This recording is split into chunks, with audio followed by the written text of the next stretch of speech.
Hi friends, welcome to my channel. ನಾನು ಪುಷ್ಪ. ಹೇಗಿದ್ದೀರಾ? ಎಲ್ಲ ಚೆನ್ನಾಗಿದ್ದೀರಾ? ನಾನಂತೂ ತುಂಬ ಚೆನ್ನಾಗಿದ್ದೀನಿ. ಆ್ಯಂಡ್ ಇವತ್ತು ಬಂದು ಬೆಳಗ್ಗೆ ವಿಡಿಯೋ ಸ್ಟಾರ್ಟ್ ಮಾಡ್ತಿದ್ದೀನಿ. ತಿಂಡಿ ಮಾಡಬೇಕು. ಇವಾಗ ತಾನೇ ಇದ್ದೆ, ರಘು ಆಫೀಸಿಗೆ ಹೋಗ್ಬೇಕಲ್ಲ, ಸೊ ತಿಂಡಿ ರೆಡಿ ಮಾಡಬೇಕು. ಸೊ ಚಪಾತಿ ಮತ್ತು ಕುಂಬಳಕಾಯಿಂದು ಗೊಜ್ಜು ಮಾಡೋಣ ಅಂತ ಪ್ರಿಪೇರ್ ಮಾಡ್ತಿದ್ದೀನಿ. ಸೊ ಫ್ರೆಂಡ್ಸ್, ಕುಂಬಳಕಾಯ್ದು ಗೊಜ್ಜು ಮಾಡೋಣ ಅಂತ ಒಗ್ಗರಣೆ ಮಾಡ್ತಿದ್ದೀನಿ. ಸೊ ಅಲ್ಲಿಗೆ ಸಾಸಿವೆ ಎಲ್ಲ ಹಾಕ್ತಿದ್ದೀನಿ. ಎಣ್ಣೆ ಕಾಯ್ದಿಲ್ಲ. ಎಣ್ಣೆ ಕಾದ ತಕ್ಷಣ ಈರುಳ್ಳಿ ಹಾಕ್ಬಿಟ್ಟು ಒಗ್ಗರಣೆ ಎಲ್ಲ ಬೇಯೋಕ್ಕೆ ಸ್ವಲ್ಪ ಟೈಮ್ ಹಿಡಿಯುತ್ತಲ್ಲ, ಸೊ ಅಲ್ಲಿ ತನಕ ಬೇಯೋ ತನಕ ಕುಂಬಳಕಾಯಿ ನೈಟ್ ಕಡಿಮೆ ಅದನ್ನು ಫ್ರಿಜ್ಗೆ ಇಟ್ಕೊಂಡಿದ್ದೆ. ಸೊ ಚೆನ್ನಾಗಿ ತೊಳೆದು ತಗೊಂಡು ಒಗ್ಗರಣೆಗೆ ಹಾಕಿದೆ.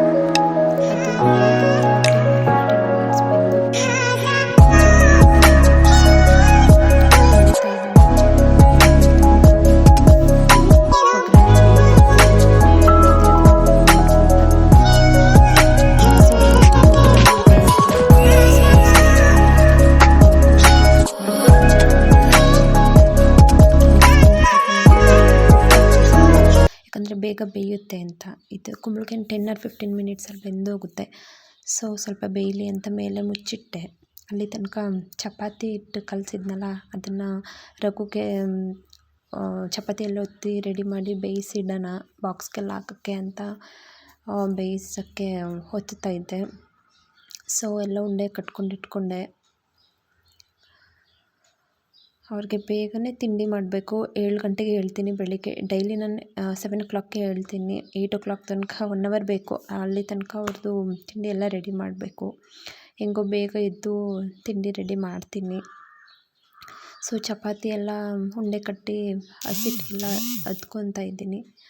ಸೊ ಅದನ್ನೆಲ್ಲ ಒಂದು ಸ್ವಲ್ಪ ಕ್ಲೀನ್ ಮಾಡಿ ಅಲ್ಲೇ ಚಪಾತಿನ ಒತ್ಕೊಳ್ಳೋಣ ಅಂತ ಅಲ್ಲೇ ಸೆಲ್ಫ್ ಮೇಲೆ ಅಲ್ಲೇ ನೀಟಾಗಿ ಅಲ್ಲೇ ಒತ್ಕೋತೀನಿ.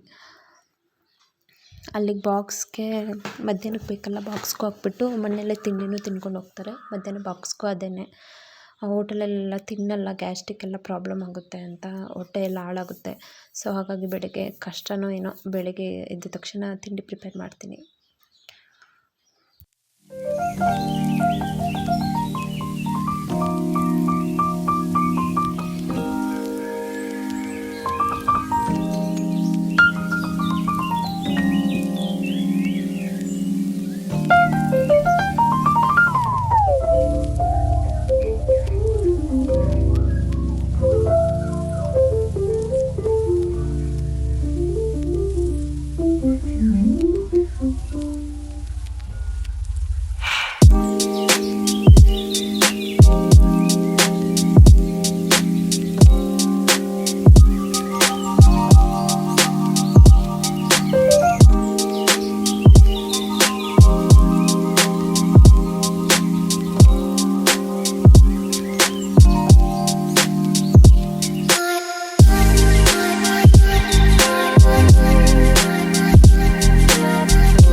ಹಾಗೆ ಚಪಾತಿ ಬೇಯಿಸ್ತಾ ರಘುಗೆ ಬಾಕ್ಸ್ ಪ್ರಿಪೇರ್ ಮಾಡಿಬಿಡೋಣ, ಬಾಕ್ಸ್ ಹಾಕ್ಬಿಡೋಣ, ಬಾಕ್ಸ್ಗೆ ಗೊಜ್ಜು ಹಾಕ್ಬಿಡೋಣ ಒಂದು ಬಾಕ್ಸ್ಗೆ ಅಂತ ಹಾಕಿದೆ.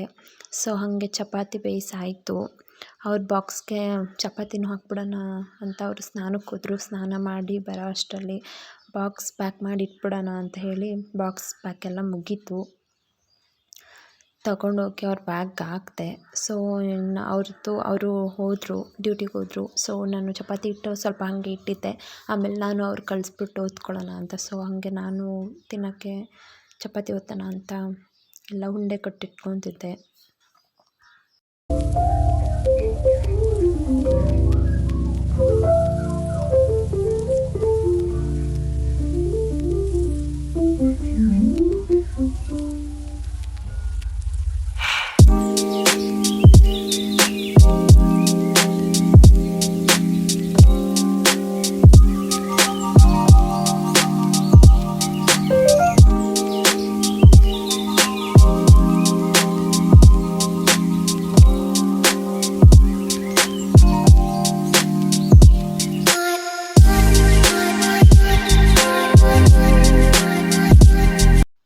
ಸೊ ಫ್ರೆಂಡ್ಸ್, ಚಪಾತಿ ಎಲ್ಲ ಹೊತ್ತಿ ಬೇಯಿಸಿ ಹಾಟ್ ಬಾಕ್ಸ್ಗೆ ಹಾಕಿ ಇಟ್ಟೆ.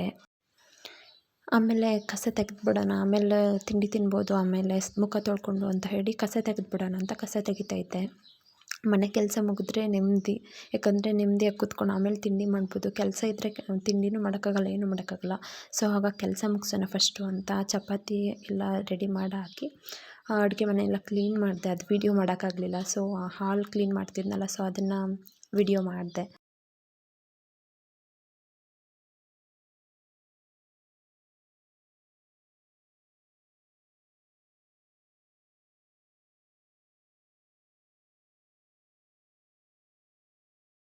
ಸೊ ಫ್ರೆಂಡ್ಸ್, ಕಸ ಎಲ್ಲ ತೆಗೆದು ಮನೆ ಕೆಲಸ ಎಲ್ಲ ಮುಗೀತು.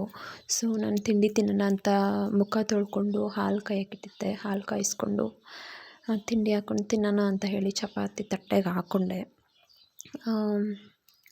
ತಿಂಡಿ ತಿನ್ಕೊಳ್ಳೋಣ, ಆಮೇಲೆ ನೆಕ್ಸ್ಟ್ ಏನು ಸ್ನಾನ ಎಲ್ಲ ಮಾಡೋಣ ಅಂತ ಹೇಳಿ ತಿಂಡಿ ತಿಂತ ಕೂತ್ಕೊಂಡೆ.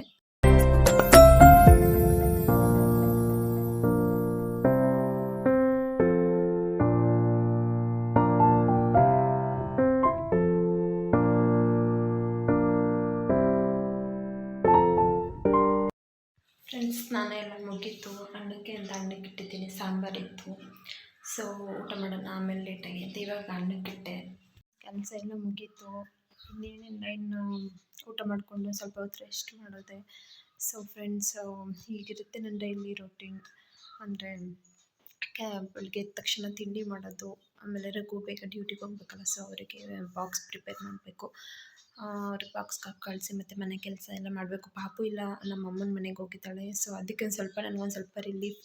ಇಲ್ಲಾಂದರೆ ಅವಳ ಜೊತೆ ಟೈಮ್ ಸ್ಪೆಂಡ್ ಮಾಡಿ ಅವಳ ಜೊತೆ ಆಡೋದೇ ಆಗುತ್ತೆ ನನಗೆ. ಸೊ ಅವಳು ಪಾಪು ಊರಲ್ಲಿಲ್ಲ, ಅಲ್ಲಿ ನಮ್ಮ ಅಮ್ಮನ ಮನೇಲಿದ್ದಾಳೆ. ಸೊ ಇವಾಗ ಕೆಲಸ ಎಲ್ಲ ಮುಗೀತು, ಸ್ನಾನ ಎಲ್ಲ ಮುಗೀತು. ಸದ್ಯಕ್ಕೆ ಊಟ ಮಾಡಿಕೊಂಡು ಸ್ವಲ್ಪ ಹೊತ್ತು ರೆಸ್ಟ್ ಮಾಡೋದೆ. ಸೊ ಫ್ರೆಂಡ್ಸು, ಹಿಂಗಿರುತ್ತೆ ನನ್ನ ಡೈಲಿ ಕೆಲಸಗಳು. ಫ್ರೆಂಡ್ಸ್, ವಿಡಿಯೋ ಇಷ್ಟ ಆದರೆ ಪ್ಲೀಸ್ ಲೈಕ್ ಮಾಡಿ, ಶೇರ್ ಮಾಡಿ, ಕಮೆಂಟ್ ಮಾಡಿ. ಯಾರೆಲ್ಲ ಹೊಸದಾಗಿ ನನ್ನ ವಿಡಿಯೋ ನೋಡ್ತಿದ್ದೀರಾ ಪ್ಲೀಸ್ ಹೋಗಿ ಸಬ್ಸ್ಕ್ರೈಬ್ ಮಾಡಿ ಆ್ಯಂಡ್ ಸಪೋರ್ಟ್ ಮಾಡಿ. ಸೊ ಫ್ರೆಂಡ್ಸ್, ನೆಕ್ಸ್ಟ್ ವಿಡಿಯೋದಲ್ಲಿ ಸಿಗ್ತೀನಿ. ಅಲ್ಲಿವರೆಗೂ ಬಾಯ್.